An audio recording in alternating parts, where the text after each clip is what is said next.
तो मूवी की शुरुआत होती है एक जोई नाम की लड़की से, जो कि अपने फादर टॉड के साथ यह मिशन करने आई थी, जहां उसने एक बग पर निशाना लगा के शूट तो किया, लेकिन उसकी फायरिंग से वो तभी के तभी नहीं मरा। जो देखकर उसके फादर ने बताया कि अब हमारे पास दो ऑप्शन हैं कि या तो हम इस जानवर को तड़प तड़प कर मरने दे या फिर इसे डायरेक्ट मार दे। जो वो बता ही रहे थे कि इतने में जोई ने एक पत्थर से इस बग को डायरेक्ट बग ही कर दिया। मैं वो नहीं कहने वाला था दोस्तों। खैर, तो ये देखकर उसके फादर काफी शॉक थे कि उसकी बेटी को रहम की डेफिनेशन ही नहीं पता। मतलब उन्होंने इतनी बार कहा कि चैनल सब्सक्राइब कर दो, वो तब भी नहीं करती। साथ ही हमें ये पता चला कि वो ऐसा बिहेवियर इसलिए कर रही है क्योंकि हाल ही में उसकी मदर की कैंसर की वजह से डेथ हुई थी, लेकिन जोई अभी भी अपनी मदर को हेलुसिनेट करती रहती थी, जिसके बारे में उसने किसी को भी नहीं बताया था। खैर, तो अब यहाँ उसका बेस्ट फ्रेंड ये टेढ़े से मुंह का लुइस आ गया, जो कि उसे स्कूल के लिए पिकअप करने आया था। जहाँ जैसे ही ये स्कूल जाने लगे तो रास्ते में कुछ बुलीज ने इन्हें परेशान करके इनकी गाड़ी रास्ते से उतार दी। जहाँ ये बेचारे दोबारा जब स्कूल जाने लगे तो जोई ने अपने क्लासमेट क्रिस को नोटिस किया, जो यहाँ खेतों के बीच कुछ रख रहा था। और खेतों के बीच से मतलब वो नहीं है, कुछ अलग ही चीज थी, ठीक है ना। तो अब इन दोनों ने सोचा कि शायद आज प्रैंक डे है, जहाँ पर सीनियर जूनियर के साथ प्रैंक करेंगे, तो ये भी शायद उसका ही कोई पार्ट होगा। जिसके बाद ये लोग अपने क्लास में पहुंचे और तब जोई की केमिस्ट्री टीचर मिस्टर जेन ने नोटिस किया कि जोई का बिहेवियर काफी चेंज हो रहा है, जिसके बारे में उन्होंने बात करने की भी कोशिश करी, लेकिन जोई ने उन्हें तभी रोक दिया कि नहीं मैडम, मुझे कुछ बात नहीं करनी। जिसके बाद वो यहाँ से जैसे अपने लॉकर के पास पहुंची तो उसे वहाँ स्कूल की प्रॉम नाइट का प्रपोजल मिला, जो कि लुइस ने ही दिया था। अबे क्या सोच के दिया है भाई। खैर, तो ये देखकर ऑफकोर्स उसे गुस्सा आया, इसलिए वो उसे रिजेक्ट करने या कैफेटेरिया में पहुंच गई, जहां पर पहले तो वो इस टॉपिक को अवॉइड करना चाहती थी, लेकिन जब लुइस बार बार इस टॉपिक को उठाता रहा तो वो यहाँ से परेशान होकर निकल गई कि ये ग्रामर नहीं मानेगा। जिस बीच यहाँ सेम टाइम पर ही काफी जगह पर तगड़े एक्सप्लोजन हुए, जिनसे कुछ भी हार्म नहीं हुआ था, लेकिन पुलिस, पैराडेमिक, फायरमैन सब लोग वहाँ की सिचुएशन को कंट्रोल करने पहुँच गए। खैर, तो अब यहाँ जोई जब बाथरूम में पहुंची तो उसे यहाँ एक बुली एना दिखी, जो कि यहाँ वेंट में कुछ छुपा रही थी। जिसके बाद जैसे ही वो यहाँ से निकली तो जोई ने चेक किया, लेकिन उसे यहाँ कुछ भी नहीं मिला।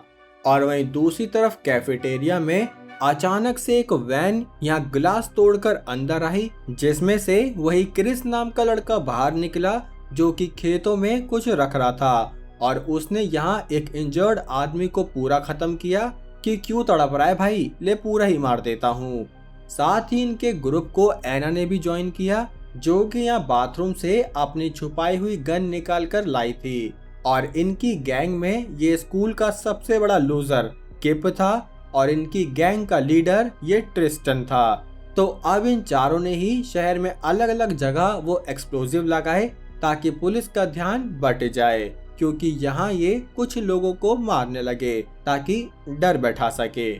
अब वहीं दूसरी तरफ जब जोई हल्की होकर बाहर आ रही थी तो तभी उसे यहाँ एक भारी इंजर्ड गर्ल दिख गई, जिसने तड़प तड़प के जोई के हाथों नहीं पैरों में ही दम तोड़ दिया। जो देखकर वो समझ गई कि पक्का कुछ न कुछ गलत तो जरूर हो रहा है, इसलिए वो यहाँ इन शूटर्स की बातें सुनने लगी, जिसमें इनका लीडर ट्रिस्टन इन स्टूडेंट से कह रहा था कि अब तुम लोग मेरी बंदी हो। मतलब लड़कों को भी बंदी बना रहा है क्या भाई। खैर, तब उसने यहाँ एक स्टूडेंट को पकड़ा, जो कि उसे हॉल में रोज बुली करता था, जिसे देखते ही क्रिस ने बिना अपने लीडर की परमिशन लिए शूट कर दिया। हालांकि ट्रिस्टन चाहता था कि वो उसे खत्म कर दे, पर फिर भी परमिट तो लेना ही पड़ेगा ना। ले लियो भाई परमिट। लेकिन अभी यहाँ के बाथरूम में आया, जहाँ पर जोई बड़ी चालाकी से वेंट में घुस गई, जिसके बाद वो यहाँ से आगे बढ़ने लगी ताकि कहीं से तो एग्जिट कर पाए। अब वहीं दूसरी तरफ ट्रिस्टन ने एक लड़की से उसका फोन निकलवा कर कहा कि अपने सबसे ज्यादा लव्ड वन को कॉल करो। जो सुनकर उस लड़की ने अपनी पार्लर वाली नहीं मदर को फोन कर दिया, जिन्हें वो सारी सिचुएशन समझाने लगी। और तब उसकी मदर बोली कि तुम टेंशन मत लो, मैं अभी पुलिस को सारी रिपोर्ट कर रही हूँ। जो पता चलते ही ट्रिस्टन काफी खुश हुआ, क्योंकि वो यही चाहता था कि पुलिस जल्दी से जल्दी यहाँ पहुँच जाए, जिसके लिए ही उसने इन लोगों को अलाउ किया कि तुम लोग मरने से पहले आखिरी बार अपने लव्ड वन से बात कर सकते हो। अब चलो भाई, किसी की प्राइवेट बात तो क्या ही सुननी, हम चलते हैं जोई पर, जो यहाँ वेंट से सीधा किचन में गिर गई। तो उसके गिरने की आवाज से क्रिस भी किचन की तरफ चल दिया, जहाँ पर किचन वाली लेडी इतनी सीधी निकली कि उसने जोई को बचाने के लिए खुद ही एक बुलेट ले ली कि मेरा तो वैसे भी लाइफ इंश्योरेंस हो रखा है। खैर, तब ये देखकर जोई काफी शॉक थी, जिस बीच ट्रिस्टन ने यहाँ स्कूल रिसेप्शनिस्ट को भी इन मरे हुए बच्चों की खबर दे दी, जिस पर ऑफकोर्स उसने विश्वास नहीं करा, लेकिन फिर भी उसने सिक्योरिटी गार्ड और प्रिंसिपल को रिपोर्ट कर दिया।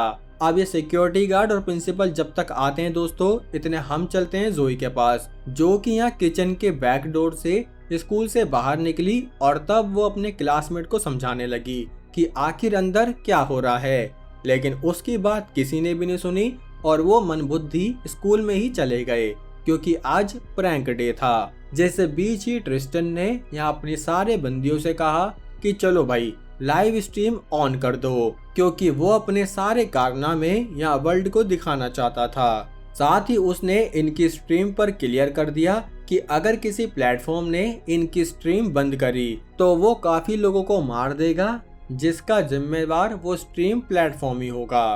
खैर, तो अब उसने यहाँ अपना इंट्रोडक्शन दिया, जैसे बीच प्रिंसिपल और सिक्योरिटी गार्ड आ गए, जहाँ पर ट्रिस्टन उनसे डरने की जगह उल्टा उनका वेलकम करते हुए बोला कि और बताओ भाई क्या हाल है। तब प्रिंसिपल उससे बोला कि अरे बेटा ट्रिस्टन, मैंने तुम्हें 2 बार ऑफिस में क्या बुलाया, तुम तो ऐसे करने लगे।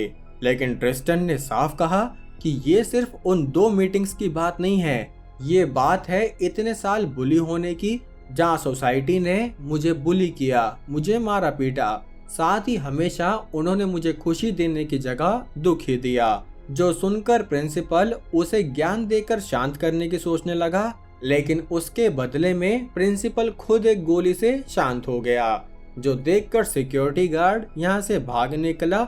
और तब ट्रिस्टन ने पूछा कि बताओ तुम लोगों में से सबसे ज्यादा व्यू किसके आ रहे हैं। जो सुनकर लुइस ने हाथ खड़ा कर दिया, जैसे ये कितना बड़ा सेलिब्रिटी हो, है ना सेलिब्रिटी, अब तेरे को ट्रिस्टन बनाएगा सेलिब्रिटी, क्योंकि अब उसने ट्रिस्टन को ही अपना प्राइमरी कैमरामैन रख लिया कि चल भाई अब तू मेरी फोटो ले। खैर, अब वहीं दूसरी तरफ जोई हर एक क्लासरूम में जाकर इस सिचुएशन के बारे में बताने लगी, जिसमें कुछ टीचर तो उस पर विश्वास कर लेते, लेकिन कुछ सोचते कि चल बाद में करिए प्रैंक व्रैंक, अभी पढ़ाने दे। लेकिन बेचारी जोई ने इन सबको इन्फॉर्म करते हुए या फायर अलार्म बजा दिया, जो सुनते ही सभी स्टूडेंट बाहर तो निकलने लगे। लेकिन तभी एना, जो कि इलेक्ट्रिकल रूम में ही थी, उसने यहाँ सिक्योरिटी गार्ड को मार के सारे स्विच ही डिस्ट्रॉय कर दिए, जिसकी वजह से अलार्म तो बंद हुआ ही हुआ, साथ ही ये सभी स्टूडेंट भी अपने क्लासरूम में दोबारा चले गए। जिसके बाद रिसेप्शनिस्ट ने अनाउंस किया कि हमारा स्कूल लॉकडाउन के अंडर है, तो जो स्टूडेंट जहाँ है वहीं पर रहे, मतलब कोई कमोड में अगर मोर बना हुआ है तो वो मोर ही बना रहे। खैर, तो अब यहाँ पर पुलिस वालों का फर्स्ट बैच पहुंचा, साथ ही कुछ चैनल्स ने इनकी न्यूज को दिखाना शुरू किया, लेकिन ट्रिस्टन चाहता था कि न्यूज मत दिखाओ, लाइव स्ट्रीम को ब्रॉडकास्ट करो, वो भी नेशनल टेलीविजन पर। वाह भाई, फुल पॉपुलैरिटी चाहिए बंदे को। खैर, यहाँ जोई सीधा रिसेप्शनिस्ट की डेस्क पर पहुंची, जहाँ ऑलरेडी एक एक्सप्लोजिव बैग रखा हुआ था, जिसके फटते ही यहाँ कुछ लोग और वो पुलिस वाले भी मारे गए। तब इस धमाके में जोई अपनी मदर को हेलुसिनेट करने लगी, जो उससे कह रही थी कि बेटा सिचुएशन बद से बदतर होने वाली है, इसलिए खुद को तैयार रखो। तब इसकी हेलुसिनेशन में यहाँ अचानक से एना भी आई, तो तब जोई मरने का नाटक करने लगी। जिस बीच एना जैसे ही यहाँ से निकली तो दोबारा जोई ने यहाँ क्लासरूम में डोर बजाने शुरू कर दिए, जो सुनकर एना जब वापस आई तो जोई उससे भागने की कोशिश करने लगी, लेकिन एना के हाथ में थी बंदूक, जिससे उसने जोई के लेग में शूट किया और लेग से ऊपर भी वो शूट कर पाती कि तभी जोई यहाँ टीचर रूम में घुस गई, जहाँ टीचर रूम में इतने सारे बैलून पता नहीं इन्होंने किस खुशी में रखे थे, शायद प्रैंक वाला दिन था इस वजह से। खैर जो भी है, अब जैसे ही एना इस रूम में आई तो तभी जोई ने उस पर अटैक कर दिया और तब थोड़ी बहुत टसल मसल के बाद उसने फाइनली एना को शूट कर दिया। अब वहीं दूसरी तरफ पुलिस ने ट्रिस्टन की फैमिली बैकग्राउंड और एड्रेस वगैरह निकाले तो उसके घर पर जाकर इन्हें पता चला कि यहाँ उसकी मदर भी मरी हुई पड़ी थी, जो कि शायद कुछ दिन पहले ही मारी गई। और ऑफ कोर्स ये काम भी ट्रिस्टन का ही था, इतना भी फेमस नहीं होना था भाई। खैर अब दूसरी तरफ स्कूल में ट्रिस्टन ने क्रिस को यहाँ का इंचार्ज बनाया और वो स्पेनिश क्लास में बाकी बच्चों को लेने पहुंचा, जहाँ टीचर उससे कहने लगी कि बेटा रुक जाओ, मान जाओ।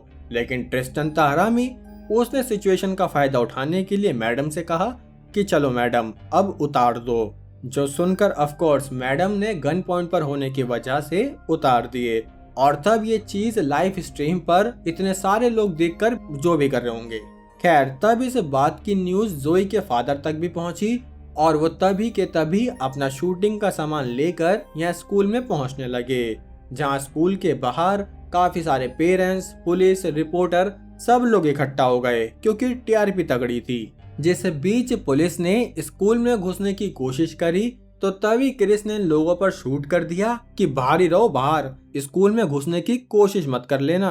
और तब इस शोर की वजह से ट्रिस्टन भी वापस कैफेटेरिया में पहुंचा, जिस बीच जोई ने पुलिस को कांटेक्ट करके कहा कि आप यहाँ की लाइव स्ट्रीमिंग कुछ देर के लिए बंद करा दो, क्योंकि मैं कुछ बच्चों को स्कूल से बाहर सेफ्टी के साथ भेज रही हूँ। जो सुनकर शेरिफ ने दिमाग लगाया और उसने ट्रिस्टन को कॉल कर दी, जहां पर अब सारी मीडिया की अटेंशन शेरिफ की बात पर पहुंची। तो तब वो लोग शेरिफ की ब्रॉडकास्टिंग दिखाने लगे। जिस बीच जोई ने यहाँ से सारे बच्चों को बाहर निकाल तो दिया, लेकिन ये मीडिया शायद इंडियन मीडिया जैसी ही थी, जो कि यहाँ इन बाहर आए बच्चों से ही सवाल जवाब करने लगी, जो देखकर ट्रिस्टन को गुस्सा आया कि यहाँ से बच्चे बाहर कैसे निकले।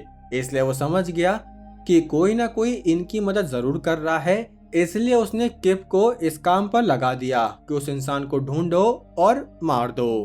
तब कुछ देर बाद किप का सामना जोई से भी हुआ, जो कि उसे फॉलो करते हुए उस पर गोली चलाने लगा। लेकिन तभी ये दोनों एक हॉलवे में पहुंचे, जहां पर जोई ने एक फायर एक्सटिंग्विशर से किप को नॉकआउट किया और वो उसे ऑडिटोरियम में ले गई, जहां पता नहीं उसके पास हथकड़ी कहां से आई, लेकिन उसने किप को हथकड़ी लगा दी। और जब किप को होश आया तो उससे पूछने लगी कि आखिर तुम ये सब क्यों कर रहे हो, जिस पर किप बोला कि ये लोग हमेशा मेरे पीठ पीछे हंसते हैं और इन लोगों ने ही मुझे कितनी बार बुली किया, मुझे इंजरी दी, ये दी, वो दी।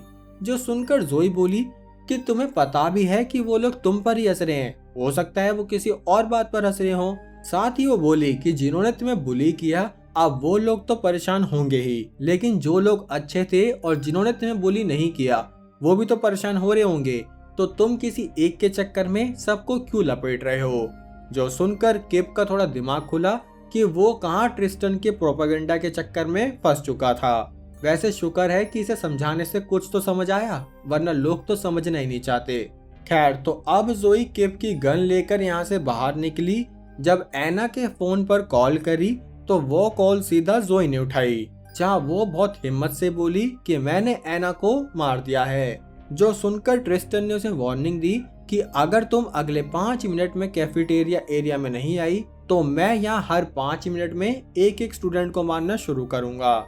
जो कहकर उसने यहाँ एक रैंडम लड़की की बलि भी दे दी। तब ये सब टोड भी लाइव स्ट्रीम पर देख रहा था, इसलिए वो यहाँ अपनी हंटिंग राइफल बाहर निकाल लाया कि मैं तो अपनी बेटी को बचा कर ही रहूंगा। जिस बीच अंदर जोई यहाँ किप के पास पहुंची, जो कि बेचारा काफी पछतावा कर रहा था, लेकिन तब उसने किप को थोड़ा कन्विंस किया कि ये सही वक्त है, तुम खुद की गलती सुधार सकते हो। जो कहकर उसने किप के हाथ खोले और उसे वो गन भी दे दी। जिसके बाद वो यहाँ कैफेटेरिया में पहुंची, जहां उसे देखकर ट्रिस्टन काफी सरप्राइज था कि तुम।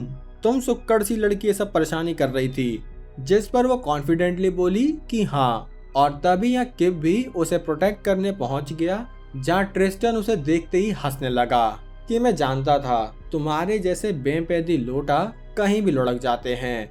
जिस बीच ही क्रिस ने किप को शूट किया और तब यहाँ पर मौका देखकर जोई लुइस के साथ भाग निकली, जहाँ इनका पीछा क्रिस कर रहा था। लेकिन लुइस जो कि घायल होने की वजह से ज्यादा दूर तक नहीं भाग सकता था, तो जोई ने उसे एक ऑफिस में लेटा दिया, जहाँ पर थोड़ी एनर्जी देकर वो बोली कि हम पक्का प्रोम नाइट में जाएंगे। और ये कहकर वो यहाँ से बाहर निकली ताकि वो क्रिस को डाइवर्ट कर सके।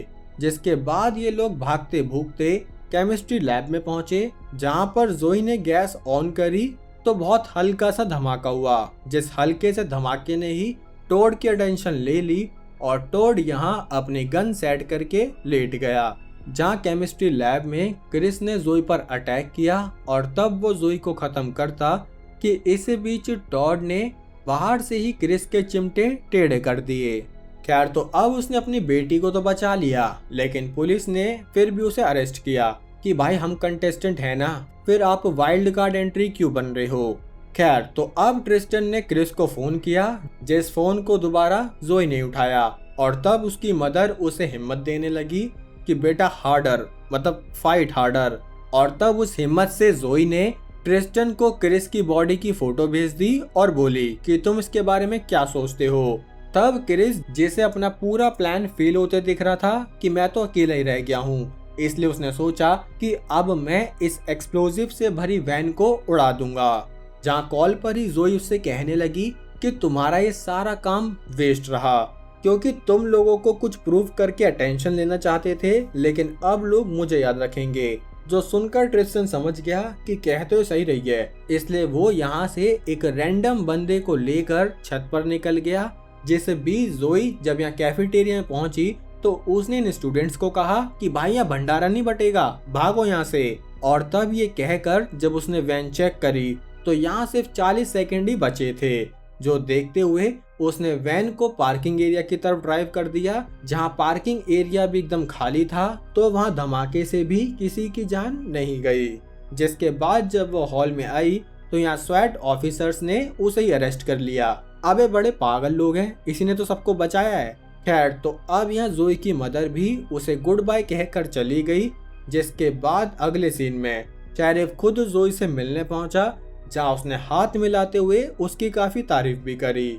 साथ ही उसने बताया कि ट्रिस्टन इस धमाके में मर चुका है, क्योंकि इन्हें एक उससे मिलती जुलती बॉडी मिली है। खैर, तो अब थोड़ी बहुत बातचीत के बाद जोई सीधा अपने फादर से मिली, जिसे पुलिस ने अरेस्ट कर रखा था। लेकिन वो अपनी बेटी पर काफी प्राउड था।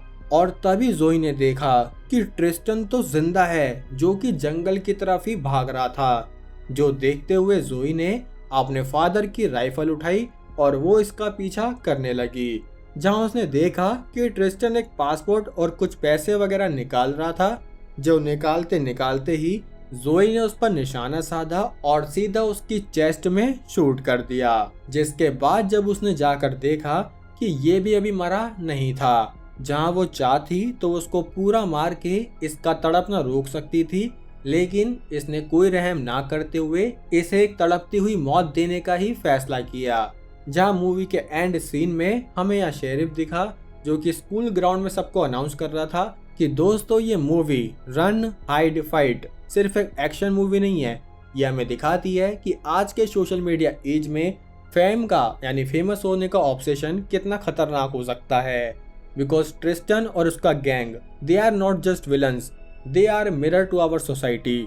तो कितने लोग हैं भाई आज वायरल होने के लिए कुछ भी कर देंगे। लिटरली पुनीत को ही देख लो भाई, क्या क्या कर रहा है वो। इसी हिसाब से ट्रिस्टन भी यही चाहता था, फेमस हो जाऊं, चाहे उसके लिए स्कूल में शूटिंग क्यों ना करनी पड़े। तो इस फिल्म का असली मैसेज सिर्फ यही है दोस्तों कि आप अपने इमोशन से कनेक्शन बना के रखो, और सिर्फ अपने नहीं बल्कि अपने आसपास के लोगों से भी कनेक्ट रहो, क्योंकि जब हम खुद से या बाकी लोगों से डिस्कनेक्ट होते हैं तभी ट्रिस्टन जैसा कैरेक्टर पैदा हो जाते हैं। तो अब इसी नोट के साथ आपको ये मूवी कैसी लगी लाइक कमेंट करके जरूर बताना। चैनल पर नए हो मेरे भाई तो सब्सक्राइब भी कर लो। बाकी अब हम मिलेंगे हमारी अगली वीडियो में, तब तक के लिए जय हिंद।